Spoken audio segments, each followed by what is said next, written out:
Hi Puneet, how are you? Good, how are you? Good, great. So just now we have removed the stitches, and this was your surgery picture, which was taken on the day of surgery or maybe the next day when we removed bandage. Mm-hmm. So you can see these were your areas which we filled. We created a hairline.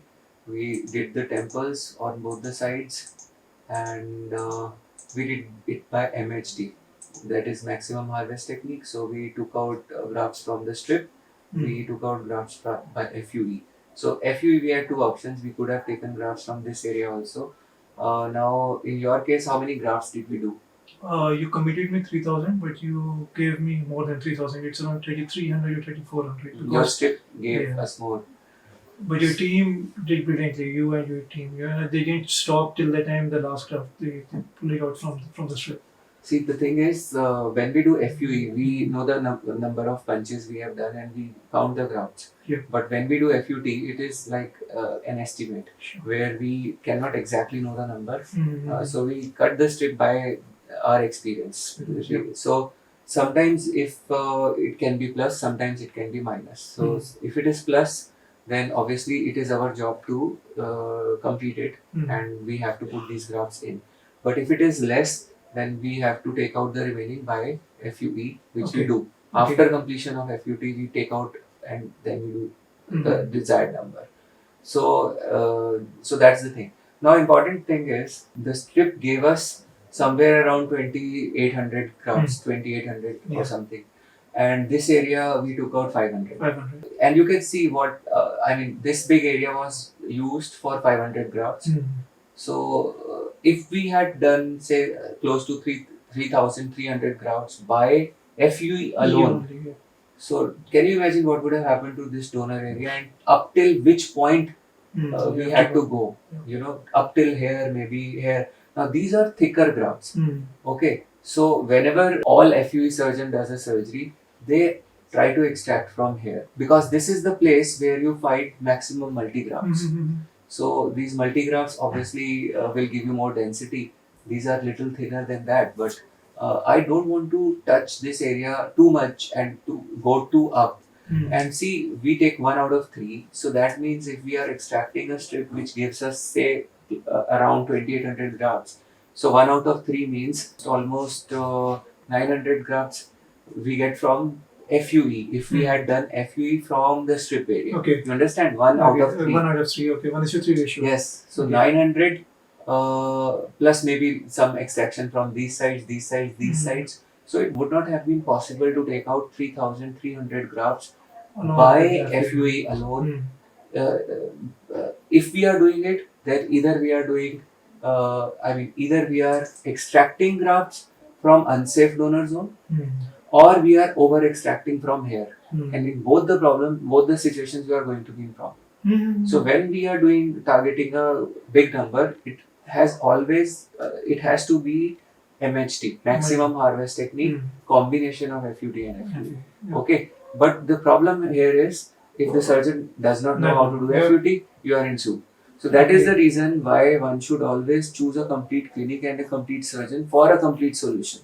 We know hair loss can be progressive. We know we still don't have complete answers to all the questions. We still see medical science has its own limitations. We know hair loss can be brutally progressive, and in some patients they will run out of their donor, but we won't be able to completely cover the baldness. And in some patients we can't even try doing that because they don't have donor, and the hair loss is very progressive. Now in your case, the hairline which I've designed, it looks if you look into the camera, it looks beautiful.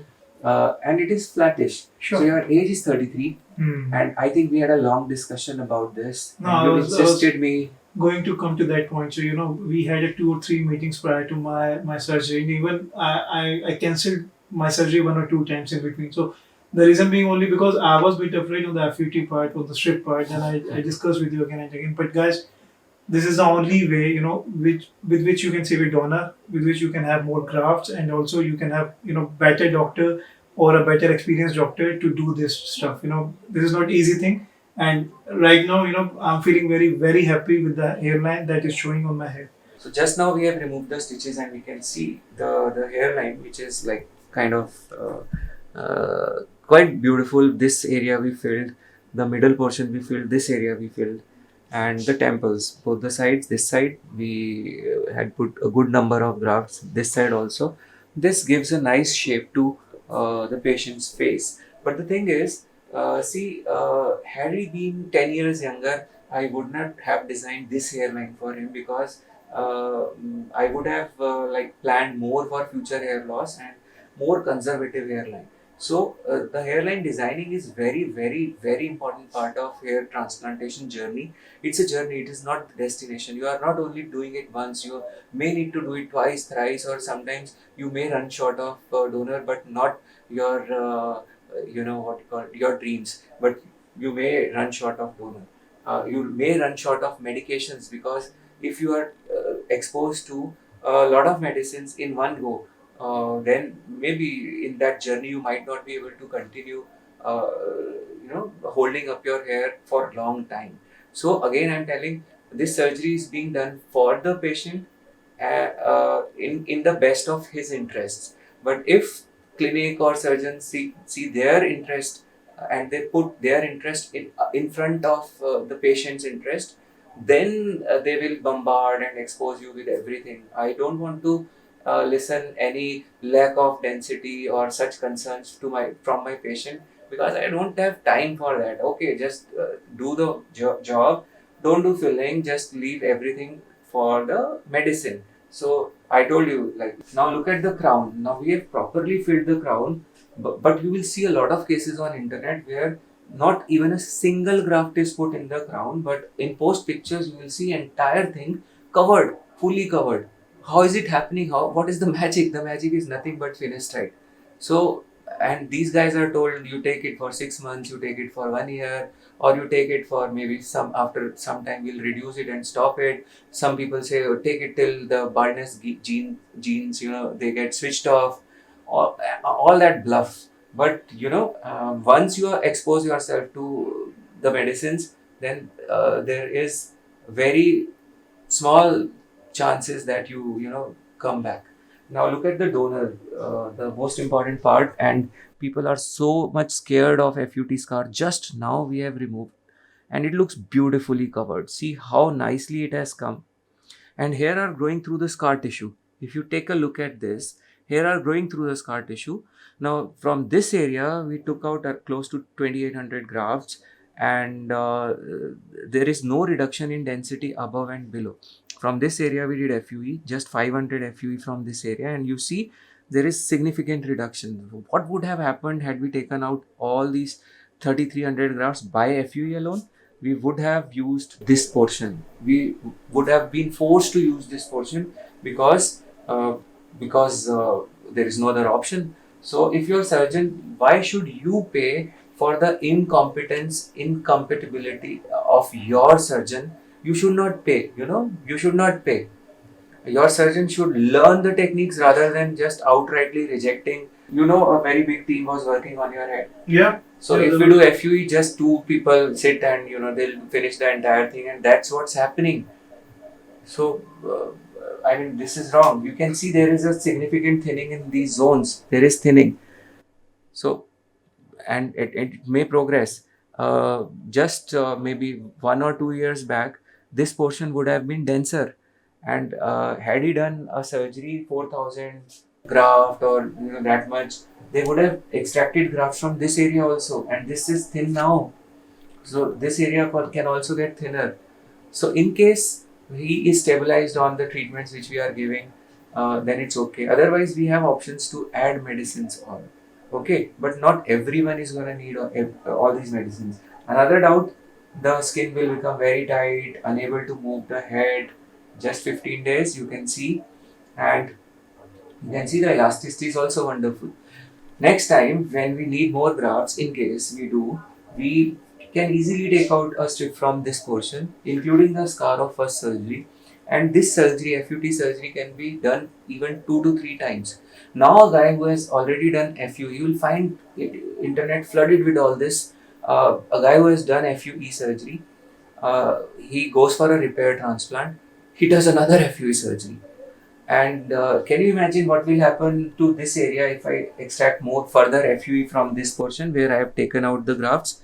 it will get further thin, and then it will look empty, and that's what's happening. And plus the angles also change because of scarring. So please do your research, otherwise you are going to be in trouble. I'm really very happy and thank you for that. Thank you so much. And the thing is, the flattish hairline which we have given to you, there are 2-3 reasons why we did this. Otherwise, I was insisting for a little higher hairline. Yeah. So a lot of patients, they say, doctor, you have still the patient has high hairline and the forehead is visible. We want to cover this up, and you will see lots of cases on internet is flooded with these type of cases where you will see flattish hairlines, very low hairlines in very young people, and which can be a big trouble. And those of you who have spent few years on this, I mean, post transplant, they must be knowing what kind of problems they are facing now. So, but I don't want you to land up in all those troubles. We should respect the limitations of medicines, donor limitation, and the limitation of treatment, currently available treatments. So, right now we are not doing cloning and something like that. So, obviously, we have paucity of everything, and medicines also come with a shelf life. Not everyone fits into one shoe, and one formula does not work for all. Definitely. So we have to be very, very careful for this. So I gave you this type of hairline. We invested on the temples. Your age is 33 years, and you still have a decent number of hair on your head. You were not able to style it, and I think that's a long-term desire you were having for to style it, and the crown, etc. That's also visible. Another thing I would like to highlight here is, in such cases, I am showing you the pictures without cutting hair at all, and these are pre-pictures. But when you see cases on internet, they'll just shave off the entire thing, or they'll just trim. I've seen a lot of case clinics doing this, and this gives a misinformation to the patient, and the patient thinks that this is something great surgery has been done. With these pre-pictures, you will always underestimate the amount of work we have done, always. But that's not the purpose of the work which I'm showing you. My purpose is not to lure you into some kind of surgery, or to sell things. I want you to make aware of these things and have realistic expectations, and that's very important. So we filled the crown also, and there are people who think that crown cannot be filled. There are stories, crown we don't do, front only can be covered. Some people think that crown hair don't grow.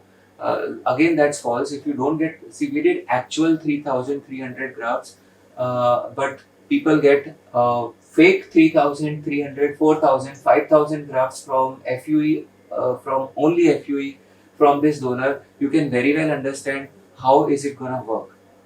So if you don't have sufficient number, so you cannot put in the crown, so they won't be able to. And each and every single patient is put on finasteride 1 mg per day, minoxidil twice a day, and tons of PRP post transplant, 5, 6, 7, and they are sold like a package. Again, I am telling you the result. If I start finasteride, suppose in case I start finasteride in your case, a lot of hair which you had in these areas, they'll improve.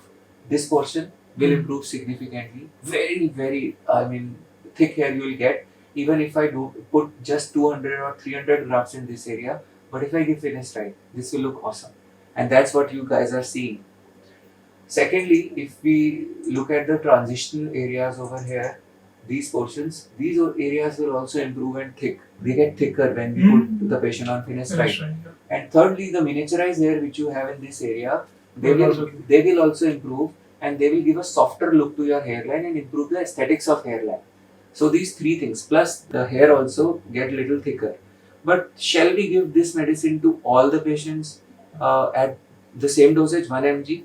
Shall we introduce or expose your body too soon to the medicine, because the medicine also comes with a shelf life? So we are not sure how long is it going to work on your head. We have to be very careful while deciding all this, and everything should be decided. Suppose it's very easy. I can start all like every other person who every other surgeon. I can also start 1 mg finasteride right away. and you'll be very happy. You will be very happy. You won't know which hair is out of finasteride and which is the transplanted hair. Okay. But Huh? but the but is a big thing in the finasteride. So yeah, Yes. you explained me earlier. Yeah, so yes, finasteride comes with potential risks, though it is rare, but yes, it is possible. Secondly, even if it doesn't happen to you, if you are taking the medicine for long, the medicine may stop working on your head. So right now we can start with minoxidil. There is no need to add finasteride at this point of time because I have done actual real work. If I can give a good hairline without gaps, which looks beautiful, with softer hair, I don't need finasteride support for this. Okay, but a lot of my patients are not on finasteride. We might need to introduce this medicine later on in case we see yes there is thinning Again, yeah. again, and but in case there is no thinning and you are 33 years of age, which is pretty decent for this grade of baldness. Mhm. So if it stays like this, you may not need finasteride at all in future. And the shelf life of minoxidil is around 1 to 2 years in most of the cases. So I'm not going to give you finasteride. Minoxidil also at high dose, Mhm. maybe like just 2 to 3 applications, 5%. That's it. Some nutritional supplement, the hair art kit which I make, I'll give you that, Sure. and that's it. These two things, and it will take care of your hair.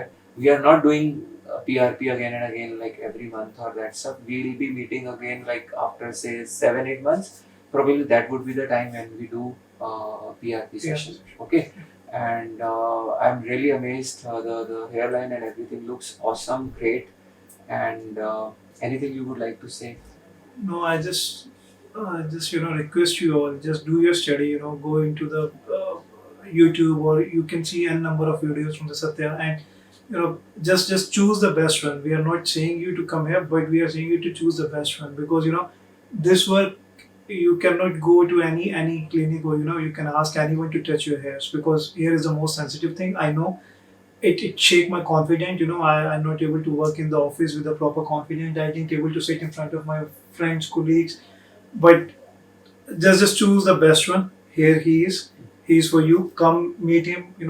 N number of times he will give you the right advice and what you need to do with your hair, or with your donor hair. So guys, best of luck for that. And I'm really very happy. Thank you, doctor. Thank you very much. so much.